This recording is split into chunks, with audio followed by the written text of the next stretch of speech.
Hello साथियों, कैसे हैं आप? ठीक हैं? खौफनाक चुड़ैल की केस नंबर 14 पार्ट 14 पेशे हिदमत है। इसके बारे में भी अपने राय दीजिएगा, मुझे शिद्दत से इंतज़ार रहेगा। आंटी ने दिल के बात कह दी थी, मौके से फ़ायदा उठाकर बात कह दी थी, मुझे सुना दी थी। बात उसकी सही थी। मैंने ही उसको इस पे लाइन पे लेके आया था, मैं ही इसको लाइन पे ले गया था। लेकिन ये सरासर निशा को शक में डालने वाली बात थी। शक में डालने वाली बात थी। मैंने समझा दिया था, आंटी बहुत बड़ी बात कर दी तुमने। क्या सोचेगी दुनिया, गांव वाले क्या सोचेंगे, निशा क्या सोचेगी? अगर निशा को खबर होगी तो किसी को माफ़ नहीं करेगी, ना मुझे करेगी ना तुझे करेगी। इस बात को राज में रखो, अपने तक ही रखो। जार मत करो किसी के ऊपर। क्यों नजार करूं? क्यों नजार करूं? तुम ही मुझे इस लाइन पे लेके आए हो। न तुम मेरे पकड़े बातें, ना मुझे तुम्हारी आदत पड़ती।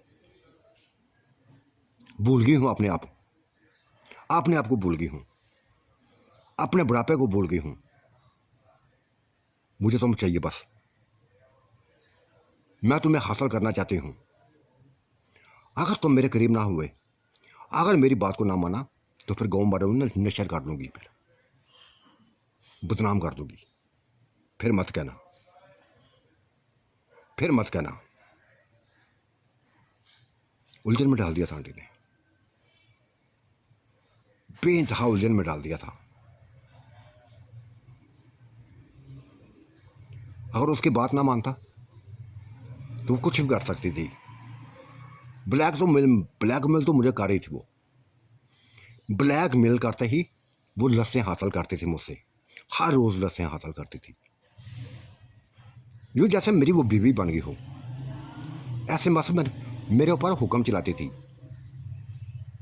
तुम कहाँ गए थे, लेट क्यों आए, क्यों इंतज़ार करवाया, ये बातें करती थी मुझसे। हालांकि मैं कहीं जाता ना था, अपनी फसलों तक ही रहता था।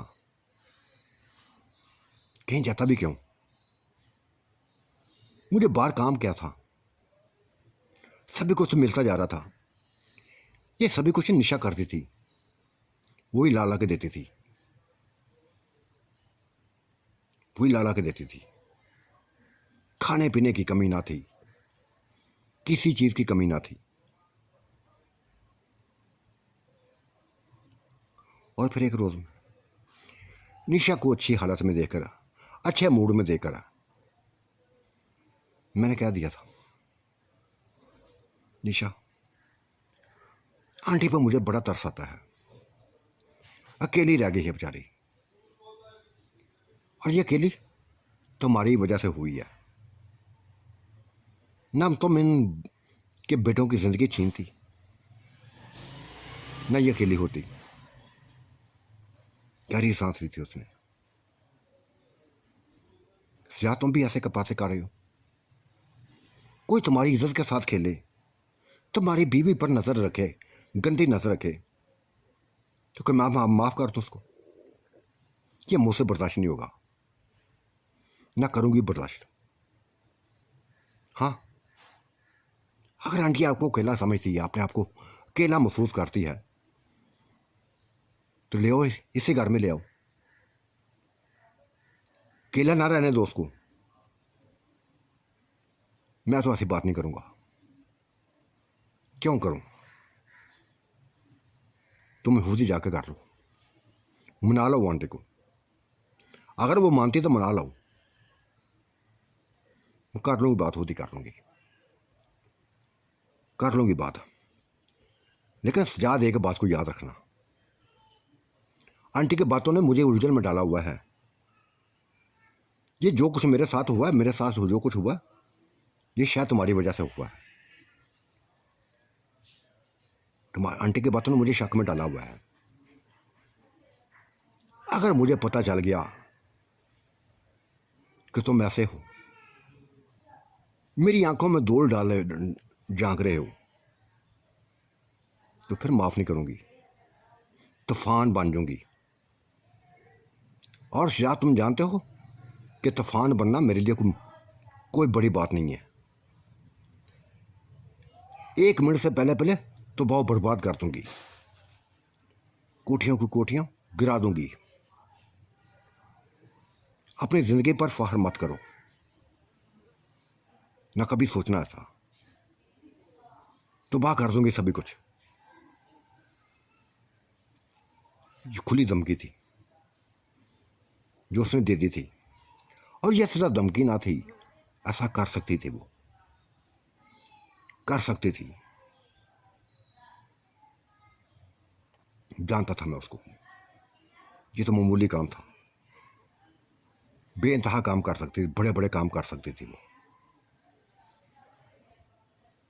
पर दूसरे दिन आंटी से बात की थी उसने, आंटी को घर ले आई थी, अपने ही घर में ले आई थी। और फिर जिंदगी का सिलसिला बस ऐसे चलने लगा था।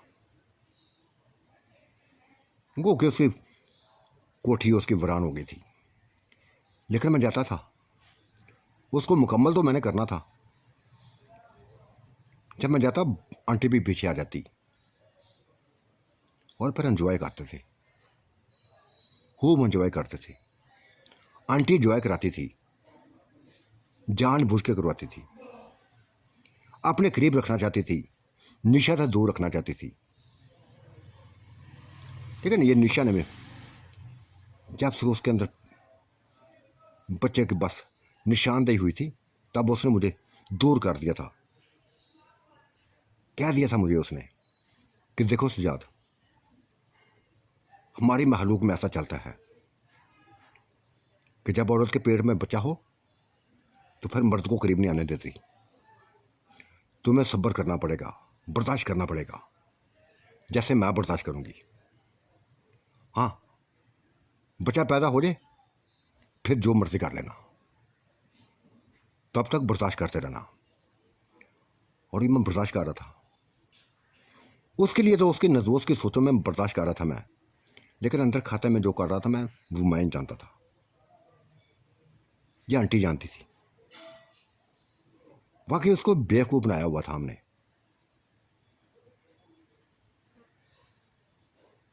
उसको शक नहीं होते देते थे, किसी किस्म का शक नहीं होने देते थे। ऐसे बातें करते थे जैसे जैसे वो मेरी वाकई हकीकी आंटी हो, गहरा रिश्ता हो उसके साथ, घर की एक फर्द हो। गांव वाले भी आते रहते थे। अब इस जगह से किसी को खौफ नहीं आता था। हाँ, जो हिस्सा हवेली से अपनी कोठी से बाहर किया था मैंने, कब्रिस्तान का हिस्सा, उस सुनसाने से खौफ होता था। अंदर आ जाते थे, किसी को खौफ नहीं रहता। अंदर को मैंने संवार दिया था, क्योंकि कोई दरात अभी तक हरियाली नहीं लेके आया था। इसका मतलब यह था कि वो बूढ़ा अभी तक जिंदा था, अभी मरा ना था। आते थे, बातें करते थे, खासकर निशा की तारीफें करते थे कि निशा इस हालत में भी, इस हालत में भी ऐसी खिदमत करती थी, ऐसी खिदमत करती थी कि बस ये इसकी खिदमत को भूलना पाते थे। थी भी ऐसी यार। मुझे निशा में कभी कोई खामी नजर नहीं आई थी, सिवाय खून चूसने के, मुर्दा गोश्त खाने थे, इंसानी गोश्त खाने से। ये तो उसकी बस रगों में लगा हुआ था, इसके बगैर वो जी नहीं सकती थी। और सभी को शुद्ध से मुझे बताया हुआ था कि सजाद, मुझे इस काम से मत रोकना, वरना मेरी हालत बिगड़ जाएगी। और जब मेरी हालत बिगड़ी तो फिर कुछ भी मैं कर सकती हूँ, कुछ भी कर सकती हूँ। मैंने ही इजाज़त दी हुई थी कि हाँ, तुम इंसान नहीं हो, जिन्नाती महलों को हो, करो ऐसा। लेकिन एक हाथ तक, हाथ से बाहर मत निकलना। ऐसा ही उसका वार कार्य थी। महीने 2 महीने बाद जब उसकी वो हालत बिगड़ती तब ऐसा करती थी, वरना हम घर में रहती। नमाज़ें 5 वक्त की पढ़ती थी, पर्दे की पाबंद थी वो। अपने लिबास का, अपने जिस्म का खास तौर पर हया रखती थी। अपने जिस्म को किसी के सामने नुमाया ना करती थी। मर्द तो दूर की बात, औरतों के सामने भी अपने आप को पर्दे में रखती थी। जिस्म को ऐसे इस अंदाज में छुपा कर रखती थी कि कोई भी देख नहीं पाता था कि उसके अंदर बच्चा है, इतने माँ का है, इतना बड़ा हो गया है। किसी को महसूस ना होने देती थी। वक्त गुजरता जा रहा था, वक्त गुजरता जा रहा था। फिर वक्त भी आ गया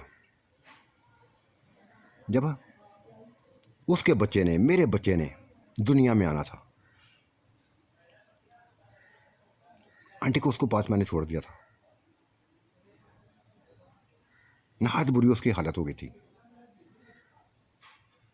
लेकिन जो आंटी ने फिर खबर सुनाई, मेरे लिए कर हैरान कुन खबर थी। बच्चा पैदा हो गया था, बेटा पैदा हुआ था, बेटा पैदा हो गया था। अजीब सी शक्ल वाला बेटा, जिन्नाती शक्ल वाला बेटा। मुझे पता जरा भी ना गया था। गया तो अपनी माँ पे गया था। ये नहीं कि रंगत तो उसकी सफ़ेद थी, चेहरा भी सफ़ेद था, नए नक्श भी उसके सफ़ेद थे, लेकिन आंखें, आंखें मौना थी। आंखों में एक खौफ था, जलती हुई आंखें थी। आंटी ने बच्चे की बस पैदाइश का मुझे तमाम के साथ सुना दिया था। खुद भी हैरान थे, मुझे भी हैरान कर दिया था। खुद भी परेशान थे, मुझे भी परेशान कर दिया था। किस याद आखिरी वक्त आया तो ये उसको दूसरे कमरे में गई। हालांकि उस वक्त तो उसको मेरी ज़रूरत होनी चाहिए थी, मेरी ज़रूरत हो उसको होनी चाहिए थी। कमरे पे चली गई दूसरे में। खबर चंद मिनटों में बच्चे को गोद में लिए आ गई थी। न तड़पी, न चीही, कुछ भी न देख पाई। बच्चा लाकर उसने 4 पाई लटपा पर लिटा दिया था और हर काम ऐसे करने लगी थी, बच्चे को ऐसे सफाई करने लगी थी कि जैसे वो कई बच्चे पैदा कर चुकी हो। एक छोटी सी एज वाली औरत, 16 साल एज वाली औरत, कैसे उसको इस चीज़ों को पता? ये तो मैं ही जानता था यार, ये तो मैं ही जानता था ना कि वो कमवारी थोड़ी है, वो इंसान थोड़ी है, बच्चों की माँ है। बच्चों को पैदा करना, बच्चों की परवरिश करना जानती है, बेइंतहा अच्छे तरीके से जानती है। उसने निशा से भी कह दिया था आंटी को, आंटी ने निशा से भी कह दिया था कि निशा, हैरत है, जब तुम्हें मेरी ज़रूरत थी, जिस वक्त का इंतज़ार मैं कर रही थी, जिन लम्हों को मैं इंतज़ार कर रही थी, वो लम्हे तुमने दूसरे जाकर कमरे में मुस्कुराई थी। वो आंटी बस शर्म आ गई थी तुमसे, अपना आप नहीं दिखाना चाहती थी। मैं जानती थी कि मैं पैदा कर सकती हूँ, तो नहीं दिखाना चाहती थी, कुछ भी नहीं दिखाना चाहती थी। बस खुशी मिली, बेइंतहा मुझे खुशी मिली है। देखो कितना प्यारा बच्चा है, बिल्कुल मेरे ऊपर गया है। हाँ, गया तो तुम्हारे ऊपर ही है, हुस्न तो उससे तुम्हारे जैसा लिया है, लेकिन इसकी आंखें जैसे जलते हुए अंगारे हों, खौफनाक किस्म की आंखें। छोड़ो आंटी, ऐसी बातें ना करो। मेरा बेटा है, जैसा भी है मेरा बेटा है। ये मेरी बस मेरा सभी कुछ है। ये मेरी खुशी है, ये मेरी दुनिया है, ये मेरी जिंदगी है। बेइंतहा की बातें करती थी। आदी होने लगा था मैं, बच्चे का आदी होने लगा था। लेकिन बच्चे की हरकतें देखकर मैं खौफ हो जाता, कभी कभी खौफ ज़्यादा हो जाता था। बच्चे को गोद में उठाता तो अजीब सी नजरों से मुझे देखता था, ऐसा जैसे वो मेरी गोद में पड़ा हुआ 1-2 दिन या हफ्ते का बच्चा ना हो, समझदार हो, अपनी उम्र से बहुत बड़ा हो। तो वाकई बहुत बड़ा पैदा हुआ था, आंटी को सोचते बड़ा पैदा हुआ था। और निशा के हौसले कर, इसकी हिम्मत पर भी परेशान, वो हैरान थी। कितना बेटा, इतना भारी बेटा, इतना ऊंचा लंबा बेटा पैदा उसने कर लिया।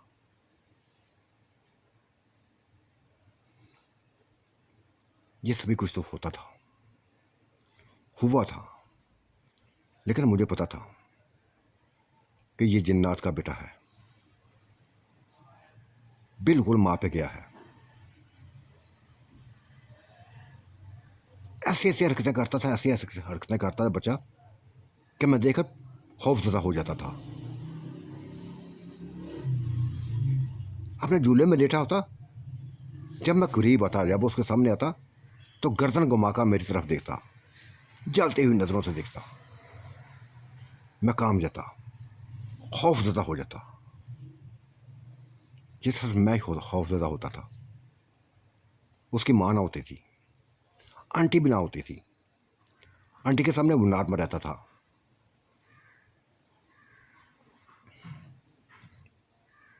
कुछ ना कुछ होने वाला था, ऐसा कुछ होने वाला था जो मेरी समझ से बाहर था। हाँ, मेरी सोचों में ज़रूर था कि जैसे मैं बहुत बड़े सायों को लपेट में आ गया हूँ। जी चाहा था कि अपने ही बेटे को ख़त्म कर दूँ, इसको जिंदा मत छोड़ूं। लेकिन कैसे करता ख़त्म, कैसे मारता? वो तो निशा की ज़िंदगी थी, निशा में जैसी उसकी रूह थी, तो सब्र भी नहीं कर सकती थी कि वो उसको बेटे को परेशान करे, कुछ जुर्म करे, उसके ऊपर बर्दाश्त नहीं कर सकती थी। अपनी गोद में लिए उठाए रखती, घूमती फिरती, चार दीवारी लगाती थी, लहदा हिस्सा कर दिया था। कई कमरे बनाए थे, ऊपर नीचे, कभी ऊपर चली जाती, कभी नीचे आ जाती। बच्चे को बस उठाए रखती, खेलती रहती उसके साथ।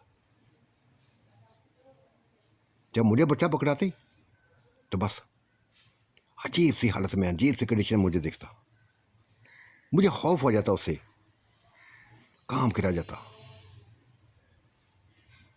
उस बच्चे का खौफ मेरे अंदर बैठ गया था। ऐसा खौफ बैठा था, ऐसा खौफ बैठा था कि मैं बता नहीं सकता। हाँ, कभी कभार आंटी के घर जाता था, जब दिल चाहता था चला जाता था, आंटी को इशारा करवा देता था, आंटी भी आ जाती थी, एंजॉय होता था। ऐसा एंजॉय होता था कि बस बता नहीं सकती। आंटी बार बार एक ही लफ्ज़ बोलती थी, एक ही बार बोलती थी कि सियात, अगर तुम्हें बात करने की हिम्मत नहीं है ना, तो मैं बात करती हूँ निशा से, किसी ना किसी तरीके से बात कर लूँगी, बता दूँगी कि तुम्हें हासिल करना चाहती हूँ। ये खेल मुझसे ज़्यादा अरसा नहीं चलना चाहिए। गुनाहों की दलदल में फंसे हुए हैं, ऐसी दलदल में फंसे हुए हैं कि ये तुम्हारे बगैर तो मैं रह ही नहीं सकती ना। मुझे इस दाल से बाहर निकालो, अपना बनाओ, अपनी बीवी बनाओ। फिर खुद ही उसने कह दिया था, निशा को बस उसने कह दिया था, किसी ना किसी तरीके से बात बता दी थी, उसके कान में डाल दी थी कि निशा क्योंकि मैं भी औरत हूं, जिस तरह तुम भी औरत हो मैं भी औरत हूं, मेरे अंदर भी जज्बात हैं, बेइंतहा जज्बात हैं,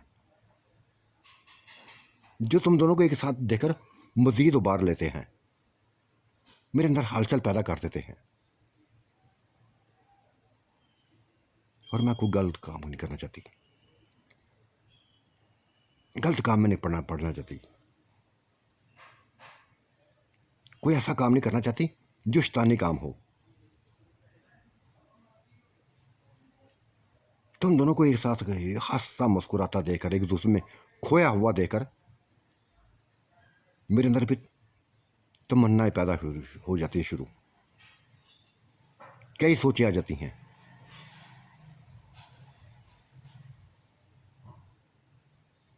मुझे 2 साल इन सोचों से बाहर निकालो। बेटा देखो, मैं हाथ जोड़ती हूँ तुम्हारे सामने, बाहर निकालो, वरना तड़पते हुए गुजर जाएगी जिंदगी मेरी। मैं तड़पना नहीं चाहती। अरे क्या चाहती हो? फिर क्या चाहती हो? देख बेटा, तुम्हें हर चीज़ बता दी है, अपनी कैफियत सारी बता दी है, हालांकि मुझे बताने नहीं चाहिए थी, लेकिन बता दी है मैंने, कुछ भी पर्दा नहीं रखा। तुम्हें अपना समझ के सभी कुछ बता दिया है। गांव वालों को बताती तो हजारों बातें करती, हजारों बातें करते। तुमने मेरी बात को तहम्मुल से सुना, सुकून से सुना। हाँ, मर्द दो बीवी में रख सकते हैं, तुम्हारी नुकरानी बन के रह लूंगी मैं, जैसे जो चाहोगी वैसे रह लूंगी। लेकिन मैं ये एक ख्वाहिश है मेरी कि किसी की बीवी बन के मरूं। मैं चाहती हूँ सजाद को मेरे नाम करो। ये जैसे करंट लगा था, निशा को एक करंट लगा था, सर से लेकर पांव तक उछली थी वो, गहरी नजरों से आंटी को देखने लगी थी। फिर जैसे आंटी के हालत पर उसको तरस आ गया था, बेहता तरस आ गया था। तब बोली थी, आंटी कोई औरत नहीं चाहती अपने बंदे को किसी दूसरे के करीब भेजना, लेकिन मैं करूंगी ऐसा तुम्हारी खुशी के लिए, क्योंकि तुम जो तुमने अपनी कैफियत बताई हुई है ना मुझे, मैं नहीं चाहती कैसी ही कैफियत में तुम कुछ कर बैठो, कोई गलत काम कर बैठो। इस उम्र में गलत काम करते हो क्या लोग कहेंगे।